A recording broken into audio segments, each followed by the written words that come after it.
Hey, older friends. Welcome back to Mr. Popper's Penguins. Today we have chapter 17. It's called Fame. I remember last time they had their first performance, and the Penguins were a really big success. They did a great job, but they kind of interfered with a different act, the tight wire act, and they made Mr. Duval fall off his tight wire, but the audience loved it. And I think the word's getting out that these Popper performing penguins are pretty awesome. So they're becoming famous. That's what fame is. Here's chapter 17, Fame. The bird soon became so famous that whenever it was known that the Popper performing penguins were to appear at any theater, the crowds would stand in line for half a mile down the street waiting their turn to buy tickets. The other actors on the program were not always so pleased, however. Once, in Minneapolis, a celebrated lady opera singer got very much annoyed when she heard that the Popper Penguins were to appear on the same program. In fact, she refused to go on the stage unless the penguins were put away. So the stagehands helped Mr. and Mrs. Popper and the children get the birds off the stage and downstairs to a basement under the stage, while the manager guarded the stage entrance to make sure that the penguins did not get past. Down in the basement, the birds soon discovered another little flight of steps going up. And in another minute, the audience was shrieking with laughter as the penguins' heads suddenly appeared one by one in the orchestra pit where the musicians were playing. The musicians kept on playing, and the lady on the stage, when she saw the penguins, sang all the louder to show how angry she was. The audience was laughing so hard that no one could hear the words that she sang. Mr. Popper, who had followed the penguins up the stairs, stopped when he saw that it led to the orchestra pit. "I don't think I'm supposed to go up there with the musicians," he told Mrs. Popper. "The penguins did," said Mrs. Popper.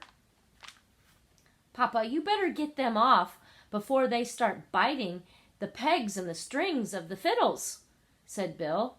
"Oh dear, I just don't know what to do," said Mr. Popper, sitting down hopelessly on the top step. "Then I will catch the penguins," said Mrs. Popper, climbing up past him, with Janey and Bill following. When they saw Mrs. Popper coming after them, the penguins felt very guilty because they knew they did not belong there. So they jumped up onto the stage and they ran over to the footlights and hid under the singing lady's blue skirt. That stopped the singing entirely, except for one very high, shrill note that had not been written in the music. The birds loved the bright lights of the theater and the great laughing audiences and all the traveling. There was always something new to see. From Stillwater out to the Pacific coast they traveled. It was a long way now to the little house on 432 Proudfoot Avenue, where the Poppers had to worry about whether their money would hold out until spring. And every week they got a check for $5,000. When they were not actually playing in some theater or traveling on trains between cities, their life was spent in the larger hotel. Now and then, a startled hotel keeper would object to having birds registered there.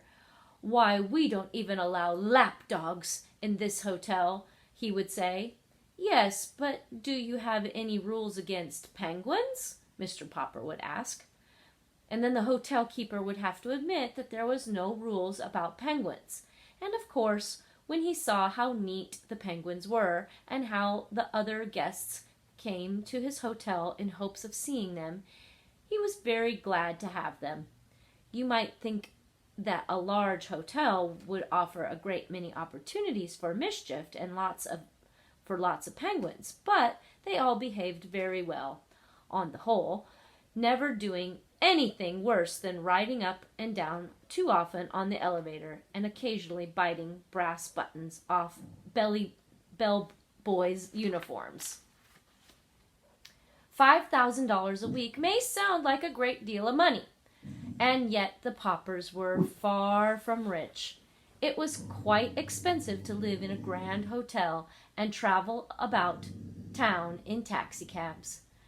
Mr. Popper often thought that the penguins could just as well have walked back and forth between hotels and theaters, but every one of their walks looked so much like a parade that it always tied up the traffic. So Mr. Popper, who never liked to be a nuisance to anyone, always took taxicabs instead. It was expensive to have huge cakes of ice brought up to their hotel rooms to cool the penguins. The bill in the fine restaurants that the Poppers were often took their meals were often dreadfully high. Fortunately, however, the penguins' food had stopped being an expense to them. On the road, they had to give up having tanks of cars with live fish shipped to them because it was too hard to get deliveries on time. So they went back to feeding the birds on canned shrimps. This cost them absolutely nothing, for Mr. Popper had written a testimonial saying, "Poppers performing penguins thrive on Owen's oceanic shrimp."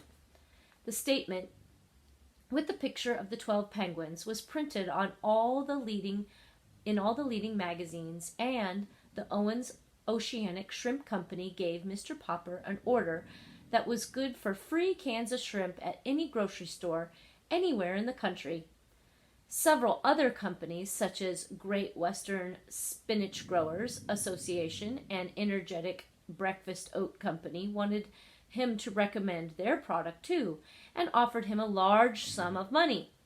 But the penguins simply refused to eat spinach or oats, and Mr. Popper was much too honest to say that they would, even though he knew the money would come in handy. From the Pacific coast, they turned east again to cross the continent.